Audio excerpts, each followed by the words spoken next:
As you know, I've been out of town for a few weeks, but when I travel, I always take something to read with me, usually several different books. I love to look at things from several different perspectives. And I had a book that was written by many different Buddhist teachers. The entire book is kind of like a series of articles.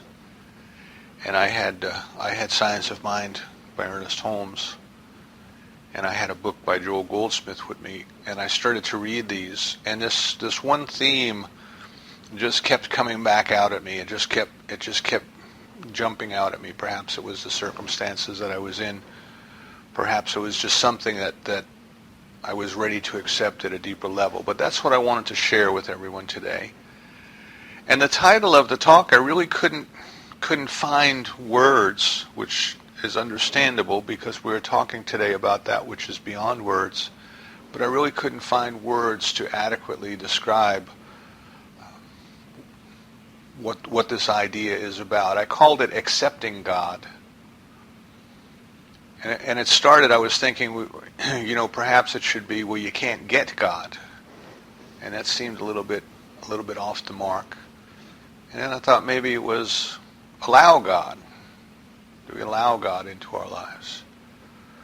But what we're trying to get to, what this idea is that kept floating around, is that there's no sense of struggle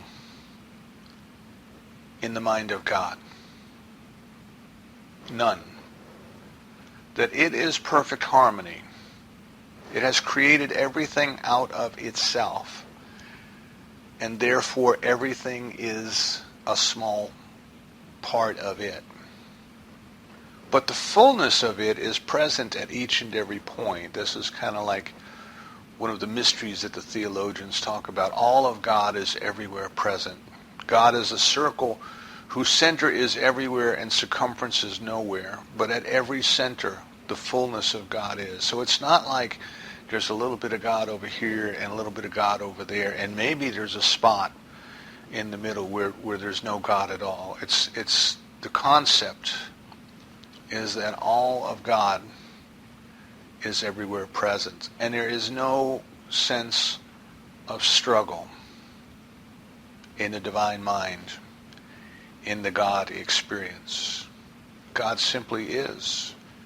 It simply is. Water flows downhill and it goes around rocks and it tumbles over waterfalls and it erodes great canyons out of the soil. But the water never knows a sense of struggle. It just simply is, and it is moved by gravity. It doesn't fight. It doesn't complain. It doesn't say, no, don't make me go over that waterfall. It just simply is. And God simply is. The highest name for God in the Old Testament was I am. Because we could say nothing else without limiting. If we say God is this, or God is that, or God is the other thing, we're starting to narrow and define. And yet God is all of that all at the same time. See, our minds can't quite get around it. Our intellect is not capable of grasping it. If we say that this piece of wood is a table, we have implied that it is not a chair. But that which God is both table and chair, and neither table nor chair, all at the same time. Our mind doesn't get it. We struggle with it. And if we're struggling with it, it's not God. So we in our Western culture, in our country, in kind of this culture that we have, kind of this, European American, whatever you want to call it, culture, we value struggle. We have created, if you will, a system of worshiping that which is difficult. We really have. Watch the news, watch the sports, watch what's going on. What are the things that make it to public attention? Each night you get a 30-minute news program that's supposed to tell you about all the important things going on in the world, and probably 10 or 12 of those 30 minutes is nothing but commercial.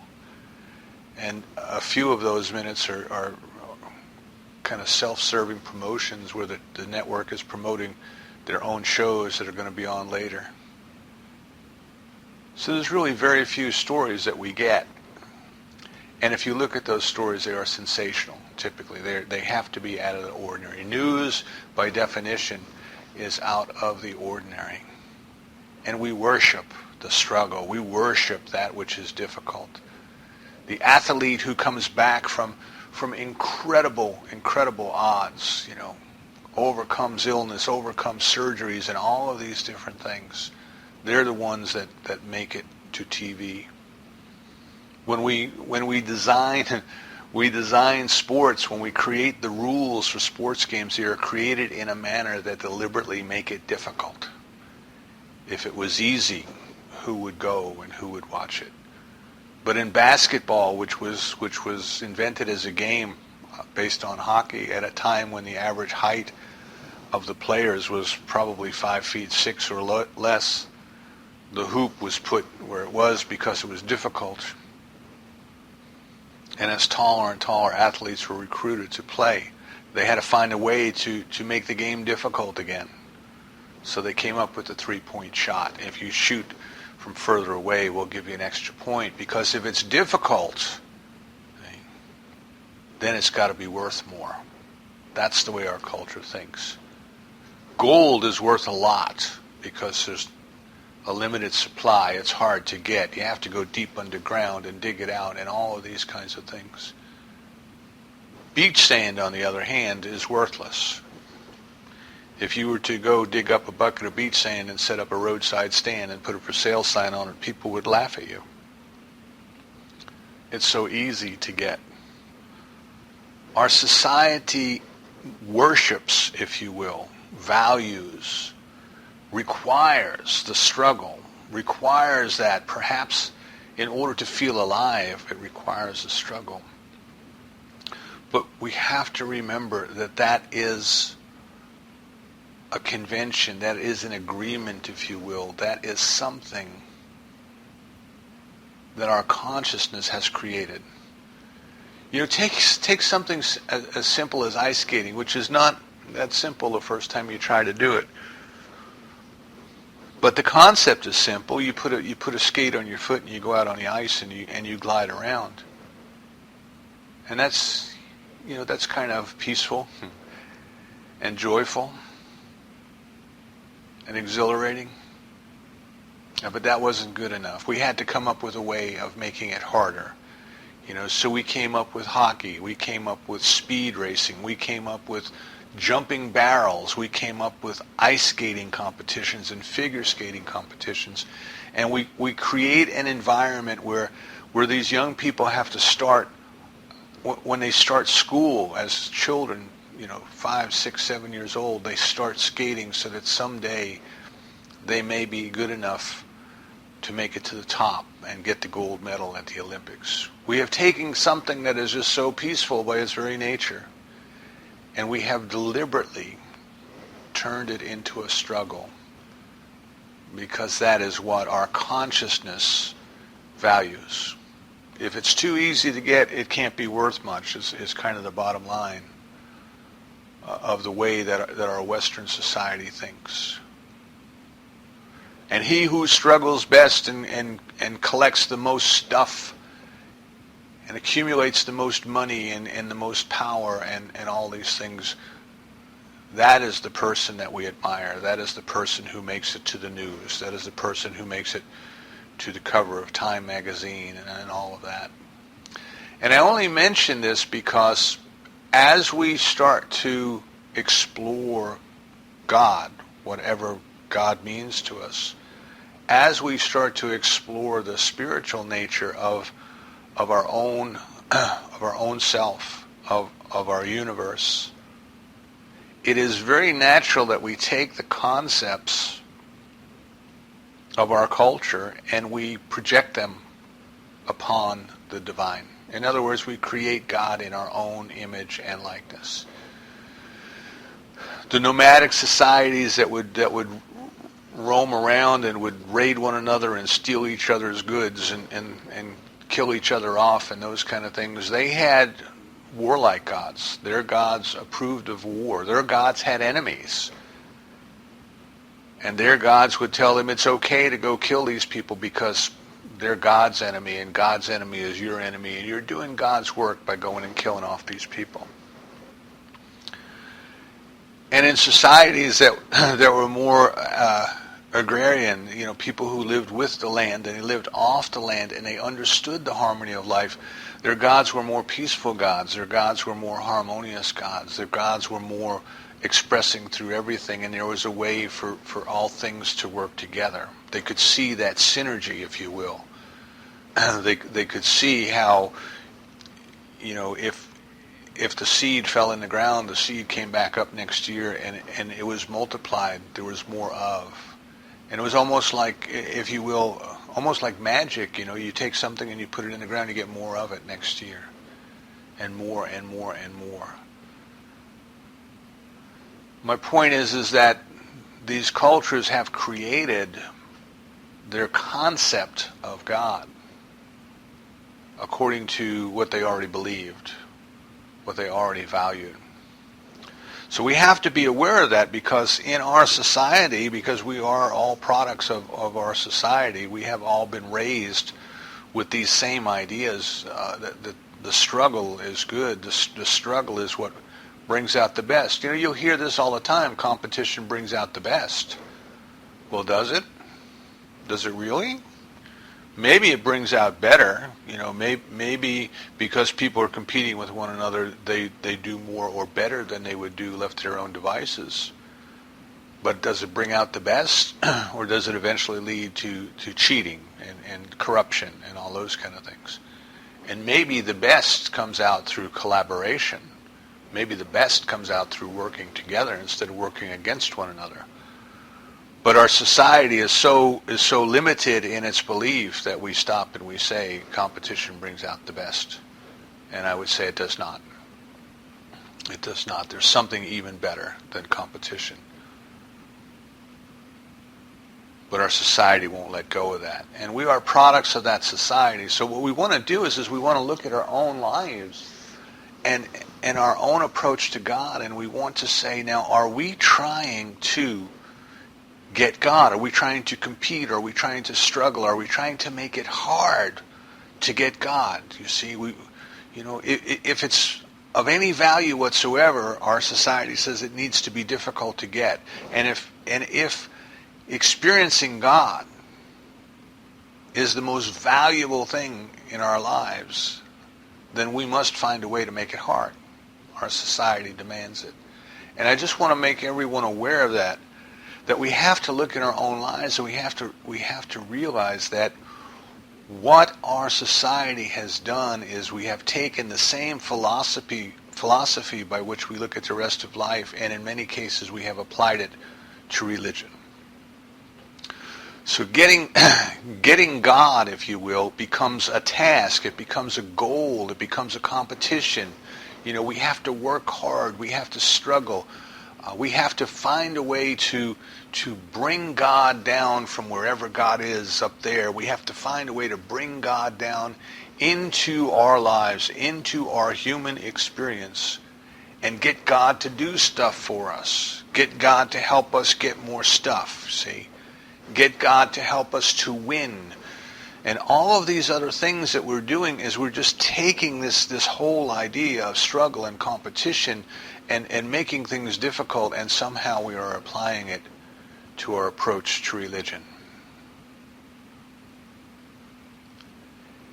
And we have to come to the realization that we can't get God. God is not something to be had. God is not an item on the shelf in a store that you can just run in and grab. You can't go into a church and put money in the basket and somehow that's going to get you God. But our society does that. Our culture does that. Our culture makes us think of that. I remember as a child growing up in the faith that I was raised, I remember being taught that there was a certain ritual to perform, and if I performed that ritual on the same day of the month, every month, for 9 months in a row, 9 was the magic number, but if I were to do this thing that was required of me 9 months in a row, that I was guaranteed that I would go to heaven when I died. You know, that's kind of like an incredible deal. You know, I can manipulate God, if you will. I can kind of get a get out of hell free card by just doing this thing for 9 months in a row. And that is the concept that I'm talking about. It is this concept that somehow our religion is a transaction. Somehow our experience of God is a transaction based on what we do. And we have to step away from that. So in Buddhism, when we start to read and study Buddhism, we come up with this concept of just accepting things as they are.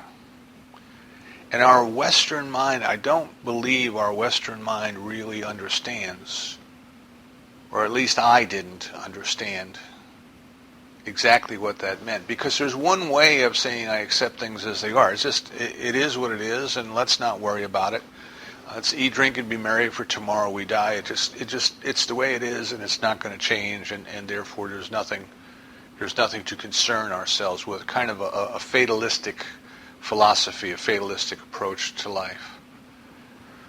But I came to a different understanding, a different approach, if you will, of that we don't know how things are. You see, we know how things appear to be. We are judging by appearances. We are looking at the world around us and saying, well, that's the way it is, but that's not the way it is. That's just the way it seems to be. And perhaps what the teachings of the Buddha are telling us is you need to figure out how they are and then accept them as they are. Not as you think they are, not as you want them to be, not as you hope they would be, not as they appear to be, but as they are. As they are. So we go back to the example that we use from time to time of the projector and the film strip. You know, there's a light and there's some lenses in the projector, and it shines through the image on the film strip. And the image on the film strip then projects itself onto the screen. But what we're seeing on the screen is not reality. What we're seeing on the screen is a projection of what's on the film strip. And if we don't like what we're seeing on the screen, to run up there and try to change the picture on the screen would be silly. When D.W. Griffith's Birth of the Nation was first released, people were so moved by the images on the screen that some of the men in the audience actually drew their pistols and were shooting holes in the screen. They were trying to kill the character on the screen that they didn't like. And it was a pivotal moment in the history of motion pictures, because it showed that human beings could actually become emotionally involved with images flickering across a screen. But of course, after the movie was over, nothing had changed other than there were a few holes in the screen. So we tend to go through life as we start out life, and we think, well, what we're seeing in the projection, what we're seeing in the activity and the actions of the world, see, that is real. And that's what we need to become engaged with, and that's what we need to change, and that's what we need to fight with, and that's what we need to struggle with. And if somebody's not doing it our way, we need to compel them to do it our way. And we kind of get caught up into the activity at the level of appearances.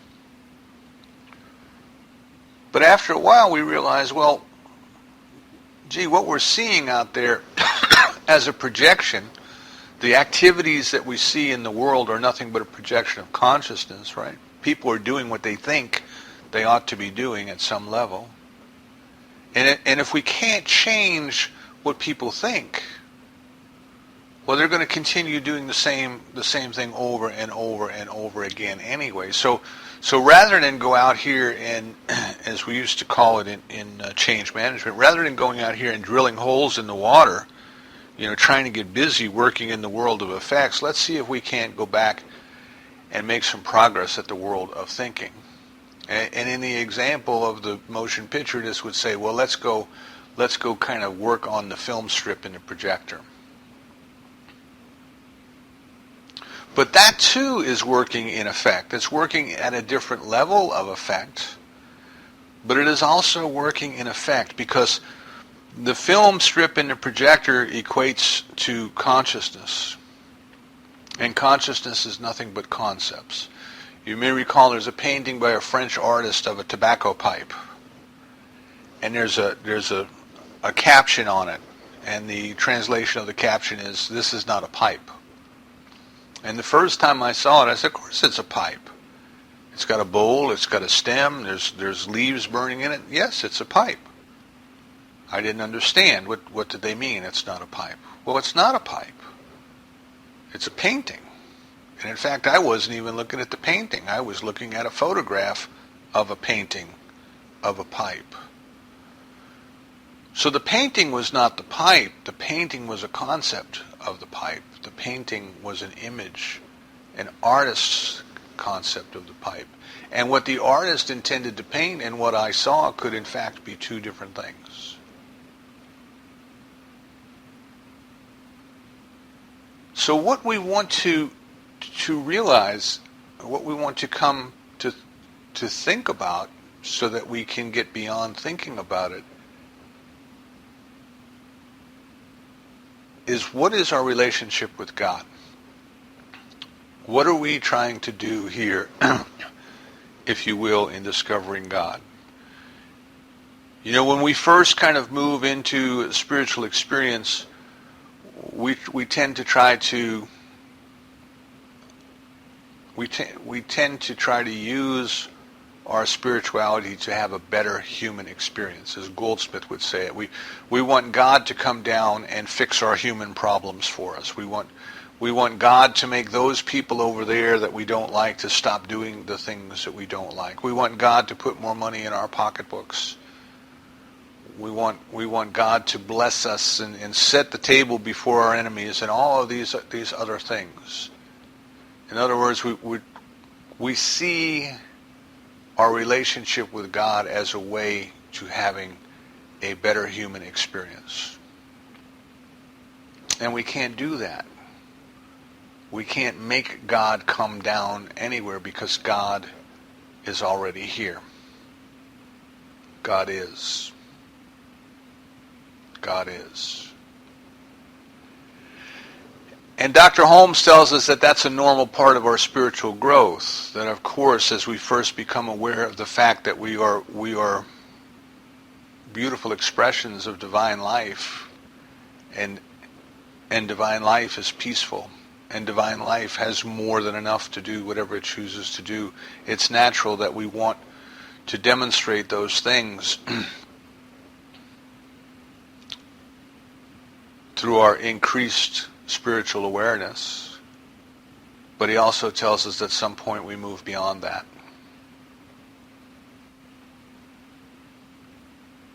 We move beyond the stuff, and now all we want is God. God as God is.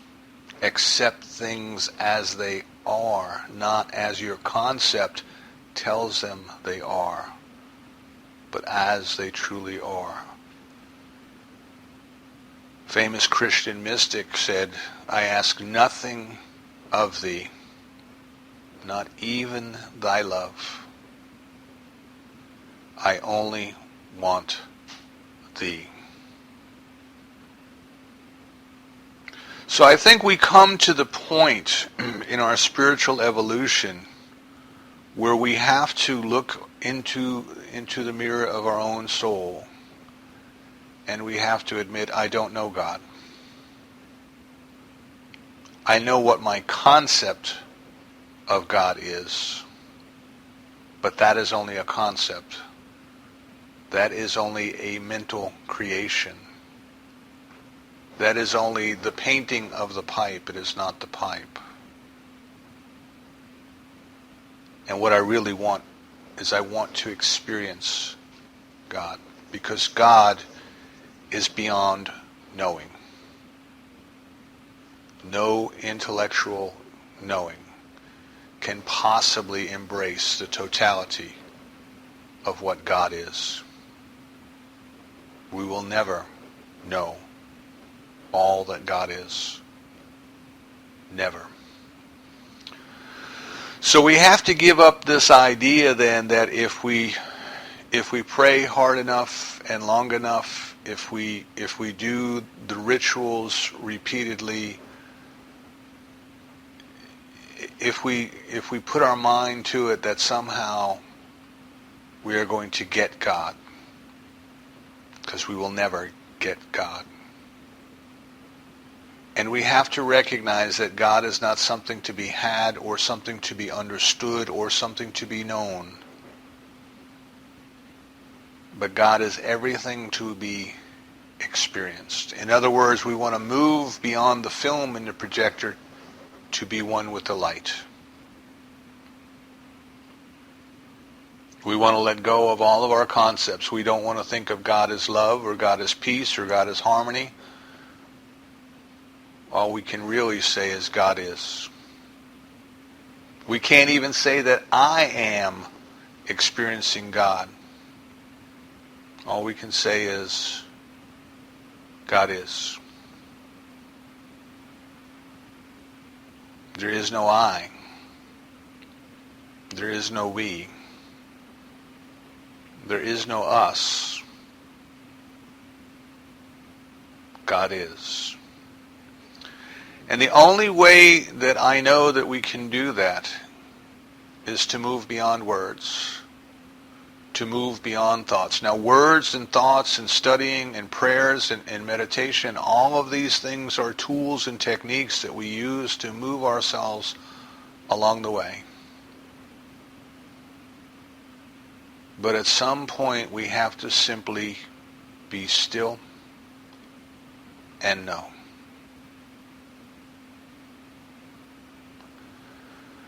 To sit quietly with no expectation. We are not there to tell God what to do. We are not there to tell our consciousness what to do. We're simply there to be. And in that moment that we take to do that, if we are to think anything, to say anything, it might simply be God is, or God speaks. And in the moment of silence, in the moment of bliss, for however long it takes, we can experience the presence of God.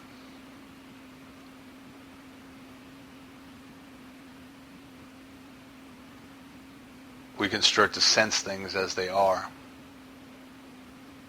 not as they appear to be, as we want them to be, but as they truly are.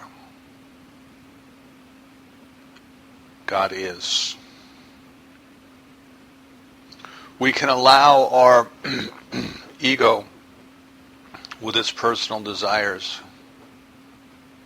to dissolve into the nothingness.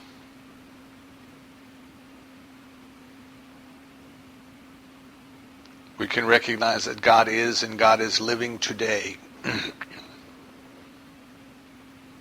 God is moving today.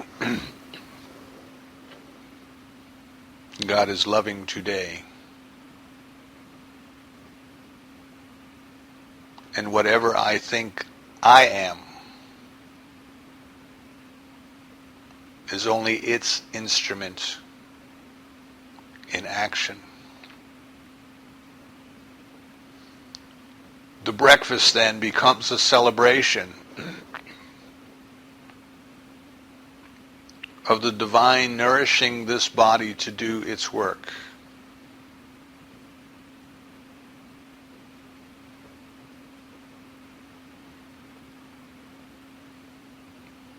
My only desire becomes to go where I am sent, to do whatever is given to me to do that day.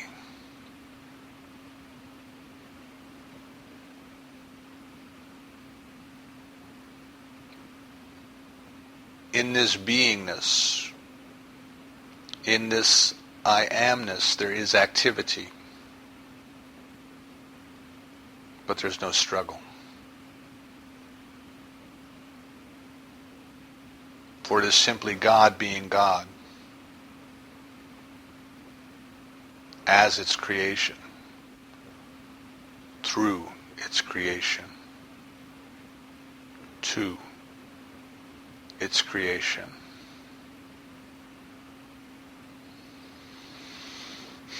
The world has worked for tens of thousands of years by struggling in the appearances,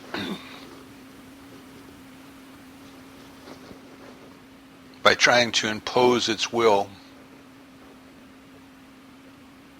on each other, by trying to force a change in the way people think. If you remember the re-education camps of the 50s and the 60s,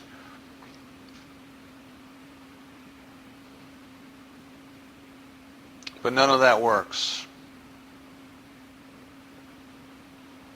Because none of that really gets to experiencing things as they are, beyond thoughts, beyond words, beyond constructions of the mind, beyond ego, beyond will.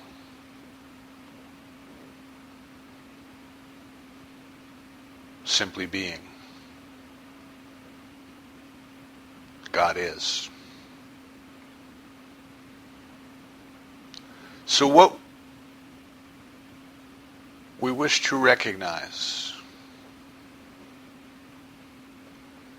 is that the divine life that we call God is already here. It is omnipresent. It is already all that it will ever be. It already knows all that it will ever know. It doesn't need us to tell it what to do or how to do it or when to do it. It just needs us to accept it as it is and to allow it to do its activity as us. See, if we want a better world, we can't change it out there. We can only allow whatever we think we are to become the instrument through which God's love and God's peace and God's joy flows into this world in a more visible manner. And the way that it does that is up to it, not up to us. And if we can move beyond action and beyond concept, and we can move into the realization and the experience of the I amness, the oneness, the beingness that is, we can be that instrument. In New Testament terms, Jesus would say things like, I of my own self do nothing, but it is the Father within. When you are looking at me, you are looking at the Father.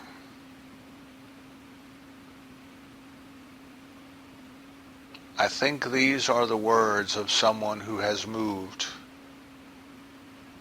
beyond thoughts, beyond ideas, beyond struggle, into that complete unity that I'm talking about, the way things are. So I invite everyone, take some time, go somewhere, wherever your heart feels closest to God. Take time and simply accept. Accept God as God is. Accept things as they are.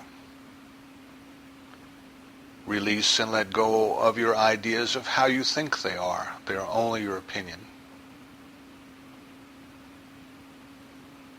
And allow yourself to experience, to realize at a level beyond words, the very presence, the very activity, the very love of that which we call God. I believe each and every one of us has been created for this realization, for this experience, for this purpose. So let's let today be the day that we let go of struggle